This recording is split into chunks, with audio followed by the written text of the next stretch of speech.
Would I ever reconsider letting someone back into my life after they had tried to disrupt my marriage? I never imagined I would, yet here I am, having done just that. Let me provide some context. My mother-in-law, Madison, was never fond of me. It wasn't anything personal. She was overly protective of her son, Raymond. After her husband left her when Raymond was only 3 years old, she became overly attached to him, which was quite unhealthy. Raymond realized this, but Madison was still his mother, and he tried his best to keep her from getting upset. Before I came along, Madison had successfully chased away every woman Raymond dated. She resorted to extreme measures to keep them away. She even tried numerous tactics to drive me away, but I was determined not to let her scare me off. I loved Raymond deeply, and Raymond always stood up for me. When we got engaged, Madison visited me and pleaded with me to call off the wedding. She claimed she couldn't lose her only son and had no one else but him. I couldn't understand her perspective. I told her, Raymond loves me and wants to be with me, but he loves you too and will always care for you. Why are you trying to ruin his happiness? He will always cherish you, but I won't let you dominate his life. He is your son, but he doesn't belong only to you. She threatened to ruin me if I didn't cancel the wedding and leave Raymond, but I stood my ground. In retaliation, Madison went as far as canceling my entire wedding by impersonating me and even tried to have me fired from my job. That was when Raymond saw the full extent of her actions and chose to cut off contact with her. We had a small, intimate wedding instead and enjoyed 6 years of peace without Madison interfering in our lives. During this time, we welcomed our wonderful son, Arthur. And although we were happy, I could see that Raymond felt a void from his mother's absence. His resolve was beginning to waver. I sensed Raymond would relent eventually, and sure enough, when Madison reached out on a new number, begging for forgiveness, he couldn't hold back his emotions. "Please, Denise, let's give my mom another chance," he pleaded. "She's all alone, and I want Arthur to have a relationship with his grandma." I understood his feelings. After all, Arthur's other grandmother, my mother, had passed away, and I too wanted him to experience having a grandma. However, the trust between Madison and me had been shattered, and I was hesitant to let her back into our lives. "Raymond, she seems genuinely remorseful," I admitted, though my doubts lingered. "Let's meet her without Arthur around first and see how it goes. We can take it slow and see if she has truly changed." So we met with Madison, who offered what appeared to be sincere apologies. After much deliberation, we cautiously resumed contact, starting with supervised visits with Arthur. Madison was never allowed to take him out alone. Raymond and I wanted to be present at all times. She never complained and even maintained a civil demeanor around me, but deep down, my instincts were on high alert. I could tell she still harbored resentment towards me, despite her efforts to hide it. However, seeing Raymond happy to have his mother back and watching Arthur develop a bond with Madison, I tried to put my fears aside. Everything went smoothly for a while. Madison adhered to our rules, and everyone seemed content with the arrangement. That was until Madison expressed a desire to spend a day alone with Arthur, claiming she needed this to strengthen their bond and that she had earned it after 3 years of following our guidelines. Raymond, eager to support his mother, agreed and dropped Arthur off at her house. When I went to pick him up later, my heart sank. Madison and Arthur were not there. Trying not to panic, I reminded myself they might have just stepped out to the park or a nearby restaurant. Holding on to that hope, I repeatedly called Madison, but she didn't answer. As my worry escalated, I struggled to remain composed, fearing the worst yet hoping for a simple explanation. My anxiety skyrocketed as I faced an unsettling scenario that I was wholly unprepared for. When Madison finally answered the phone, I blurted out, Madison, where on earth are you? I came to get Arthur, but neither of you is here and your house is locked. Her reply was oddly cheerful. It's a nice surprise, isn't it, Denise? Confused and increasingly alarmed, I pressed on. I don't understand, Madison. I need to know where you are and where my son is. Can you please tell me? Wouldn't you like to know? She taunted. What if I'm not in the mood to tell you? I was growing incredibly frustrated with Madison's evasive and playful attitude.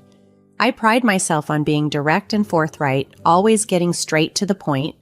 I don't appreciate evasiveness or unnecessary drama, so Madison's games were particularly aggravating. Her tone was too cheerful, too mischievous. It set off alarm bells in my head. Madison, I'm not in the mood for games right now, I responded with a hint of irritation. It's late, Arthur needs his dinner, and he has school tomorrow. Please, just tell me where you both are. No can do, Denise, she continued to dodge. I don't feel like sharing our location right now. But don't worry, we're having a lot of fun. This evasion was infuriating. This is serious, Madison. I need my son back immediately. If you're not going to tell me where you are, you need to bring him home now. I'm not joking around. And neither am I, Denise. Do you want your son back? Well, guess what, my dear daughter-in-law? You won't be getting him back ever again, she declared chillingly. That was the moment when I felt a wave of dread wash over me. Something was wrong. My instincts had been right. Madison's words were not only harsh, but had a threatening undertone that made my blood run cold. Millions of terrifying thoughts raced through my mind. I was scared Madison might do something drastic. I wished I had trusted my gut feelings earlier. As fear took hold, I began to tremble slightly, but I forced myself to remain composed, despite the menace in Madison's voice and the dire implications of her statement. Knowing that panicking wouldn't help, I took a practical step by starting to record the call, guided by the urgent whispers of my instincts. Madison, what are you talking about? This isn't funny. Bring my son back. I'm serious, I insisted firmly. I'm not joking, Denise. I've already told you, you're not getting your son back. Oh, how I wish I could see your face right now, Madison taunted. Please, Madison, don't do this. You're scaring me, and this isn't okay. I just need Arthur back. Tell me where you are, and I'll come get him, I pleaded. To my dismay, Madison burst into laughter at my pleas. It was a chilling sound, and her laughter only heightened my panic. Over the phone, her demeanor seemed increasingly unhinged. Fear gripped me, and I briefly considered driving around town in search of them, but part of me still hoped this was just a cruel joke or some kind of spiteful game. Madison's next words confirmed my worst fears. Oh, are you scared, my dear daughter-in-law? Does it make you sad not being able to see your son because of me? How does it feel to have someone take away your son? Why are you saying these things, Madison? What do you mean? I asked, my voice shaking with terror. This is how I felt when you took my son from me. It doesn't feel good to be the victim, does it, Denise? Madison's voice was filled with malice. Madison, you're acting insane. You don't know what you're doing. Please drop this madness. You told me to stop seeing your son, to leave, to cancel our wedding. But I didn't, and you made him cut ties with you. Do you really think I'd let that go? She ranted. It was clear then that Madison was acting purely out of spite. Her hatred for me had driven her to lose any semblance of rationality. Listening to her speak was one of the most nerve-wracking experiences I had ever endured. The more she spoke, the more I began to tremble, overwhelmed by a deep, paralyzing fear. As I paced back and forth on Madison's driveway, my mind raced with uncertainty. I continued my conversation with her, my voice firm despite the panic setting in. Madison, what you're doing and saying is completely absurd. Raymond's choosing to go with no contact was his decision, not just mine. He loves me, and I love him. If you had accepted our relationship, you could have still been a part of our lives. Oh, stop your nonsense, Denise. My son doesn't need you. We were perfectly happy before you came along and disrupted everything. Madison retorted sharply. Madison, you're being delusional. You can't expect Raymond to remain single forever. It's natural for things to change. We are happy and you need to accept that, I replied, trying to reason with her. I don't care if you're happy. I'm not, and that's what matters. I've asked you repeatedly to leave us alone, but instead you took my son away from me. So I took action. I took your son just like you took mine. Hearing her words, I was dumbstruck by how deranged my mother-in-law sounded. She had harbored resentment for over a decade, waiting for an opportunity to enact her revenge. The possibility of her harming my son brought tears to my eyes. Trembling, I switched the phone to loudspeaker and quickly messaged my husband, detailing the situation.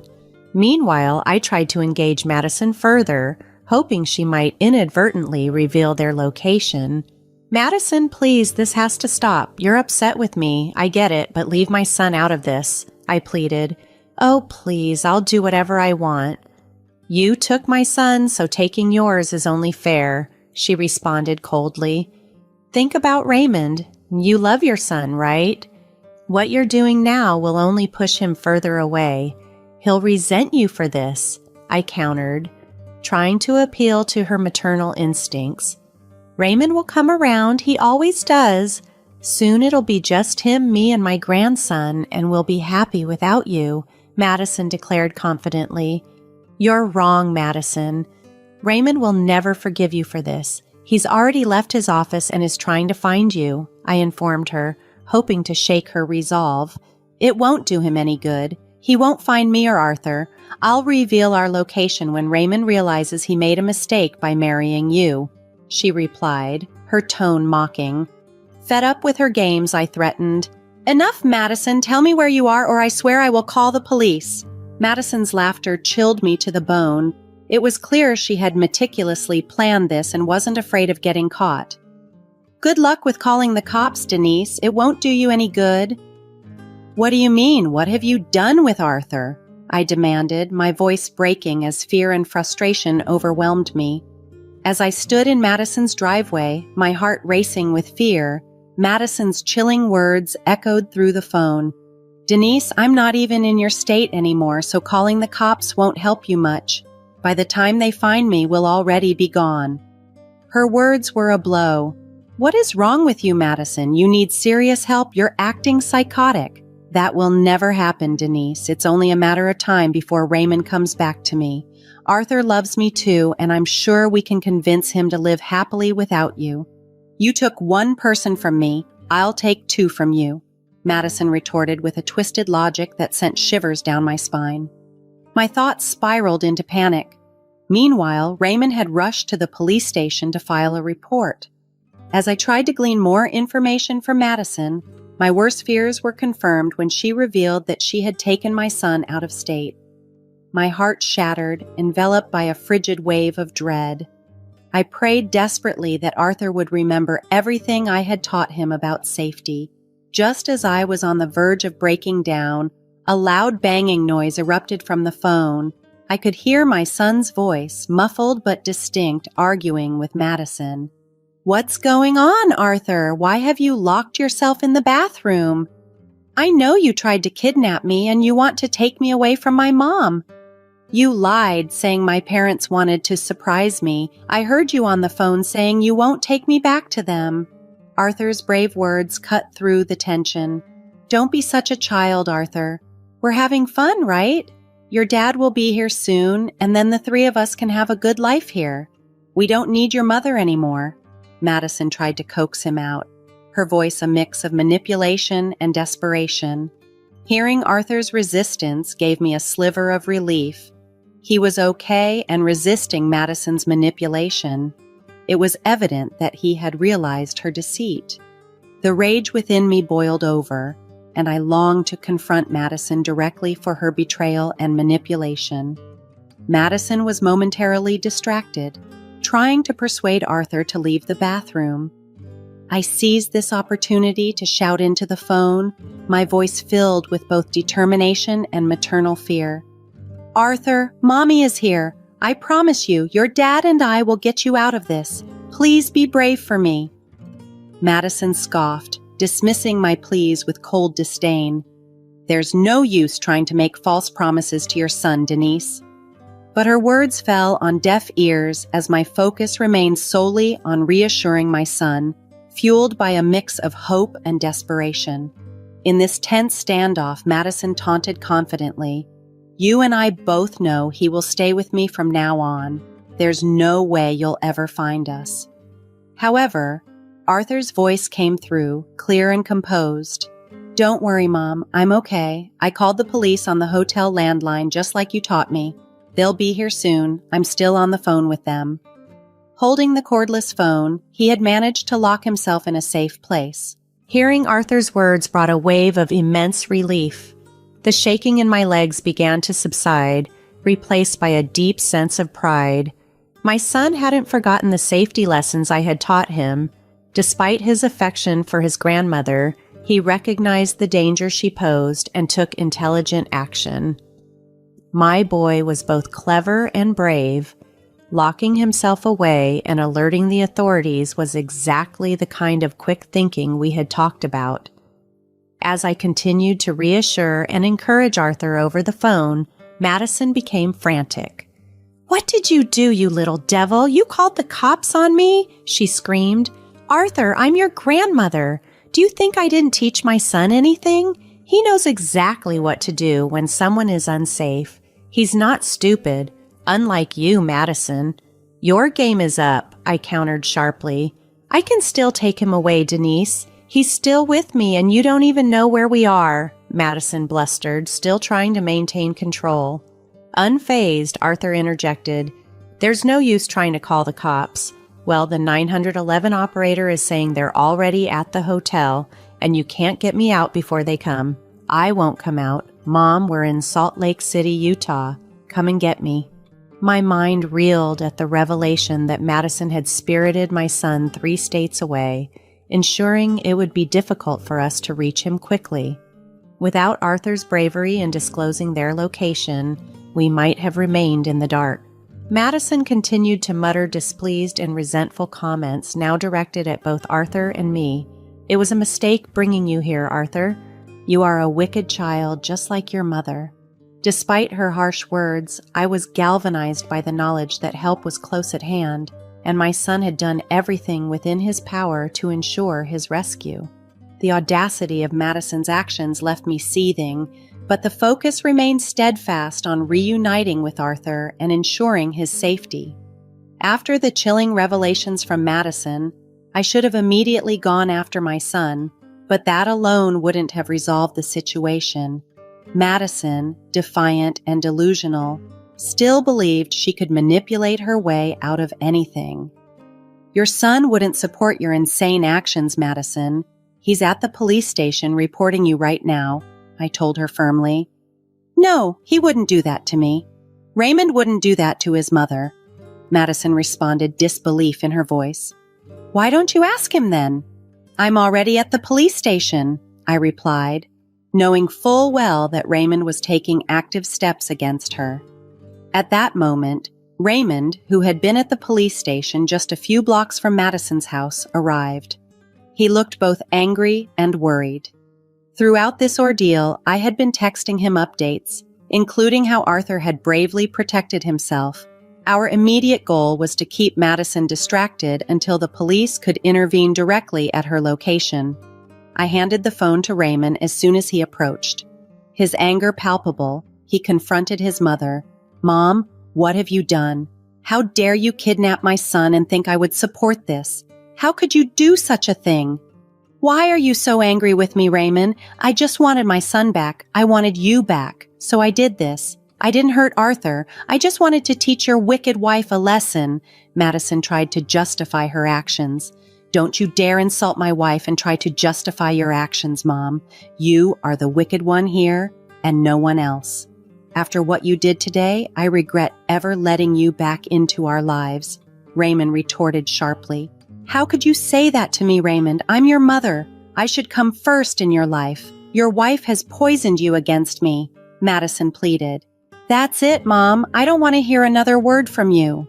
The fact that you won't even take responsibility for your actions says everything I need to know. I have already filed a police report and will be pressing charges against you. You're going to jail, Raymond declared, his voice firm and resolute. You want me to go to jail? Madison's voice cracked a mix of shock and defiance.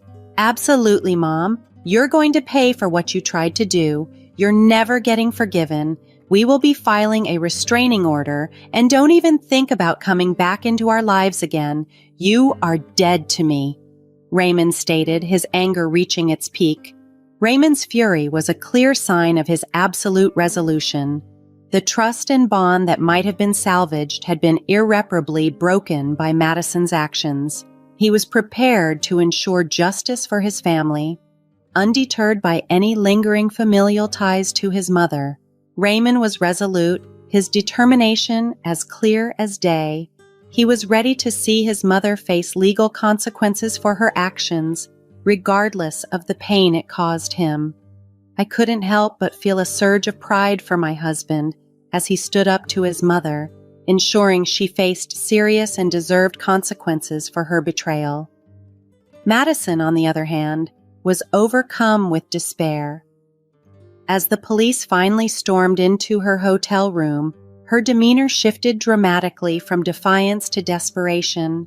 She cried and pleaded, begging us to intervene on her behalf, claiming she had made a mistake and would never repeat it. However, her pleas fell on deaf ears. The time for mercy had passed. Raymond and I shared a tearful embrace, our emotions overflowing as we listened to the police arrest Madison and ensure our son's safety. It felt like the end of a long, nightmarish ordeal. Following Madison's arrest, the police took Arthur to the station to ensure his safety until we could get there. We immediately booked a flight to Salt Lake City, Utah, to reunite with our precious son. When Arthur was finally back in our arms, tears flowed freely from all of us. We reassured him never to let him out of our sight again and praised him for his bravery and quick thinking during the ordeal. Once the police confirmed they no longer needed our presence in Salt Lake City, Utah, we returned home. Madison, having spent most of her money on her impulsive actions, was unable to post bail. We had informed the entire family about her deeds, and shocked by her actions, they too chose to sever ties, leaving her without anyone to turn to for help. In court, Madison appeared remorseful, perhaps finally understanding the full extent of the damage she had caused. However, it was too late for regrets. The judge, unswayed by her remorse, sentenced her to 6 years in prison after a psychological evaluation revealed no severe mental health issues, confirming that her actions were those of malice, not madness. Raymond and I felt a profound relief when we heard the sentence. We secured restraining orders to protect our family in the future, determined to maintain them as long as necessary. To help him cope with the trauma, Arthur began therapy, and thankfully, he remained the joyful child he had always been. Our family was finally free from the toxic influence that had loomed over us. Back in the safety and comfort of our home, we could now look forward to rebuilding our lives and cherishing each moment together without the shadow of Madison's manipulation.